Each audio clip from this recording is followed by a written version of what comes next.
बहना है लेकिन नीचे नहीं, ऊपर। मेरे प्रिय आत्मन, अब हम उस यात्रा पर कदम रख रहे हैं जो पशु को परमात्मा बनाती है। अब तक हमने बात की कि तुम कैसे लुट रहे हो, कैसे तुम अपनी ही संपदा को नालियों में बहा रहे हो।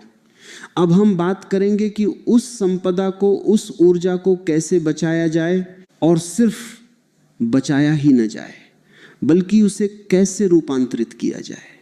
क्योंकि याद रखना, ऊर्जा को केवल बचाना काफी नहीं है।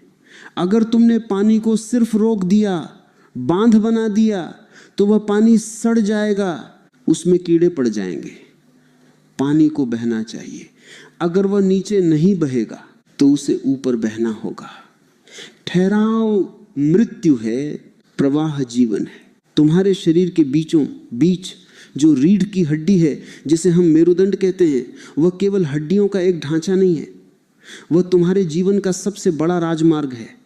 वह रास्ता है जो नर्क को स्वर्ग से जोड़ता है, जो मूलाधार को सहस्रार से जोड़ता है।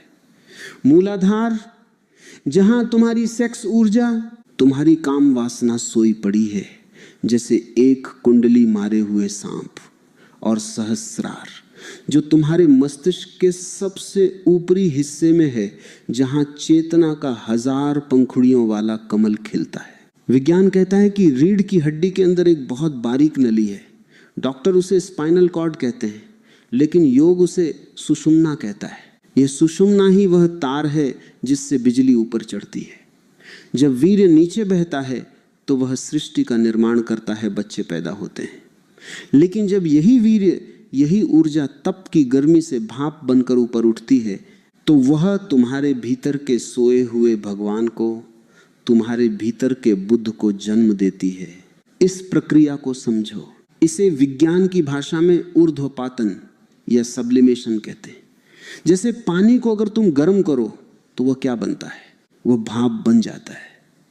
पानी का स्वभाव है नीचे बहना, लेकिन भाप का स्वभाव है ऊपर उठना। पानी कभी ऊपर नहीं जा सकता जब तक कि वह भाप न बने। ठीक वैसे ही तुम्हारी काम वासना, तुम्हारा वीर्य, वह पानी है। वह हमेशा नीचे ही बहेगा। तुम उसे कितना भी रोकने की कोशिश करो, तुम उसे कितना भी नियमों में बांधो, वह नीचे ही रास्ता खोजेगा। और अगर तुमने जबरदस्ती उसे रोका तो वह तुम्हारे व्यक्तित्व में विकृतियां पैदा कर देगा। तुम कुंठित हो जाओगे, तुम गुस्से से भर जाओगे। तो रास्ता क्या है? रास्ता दमन नहीं है, रास्ता दमाना नहीं है, रास्ता है ताप।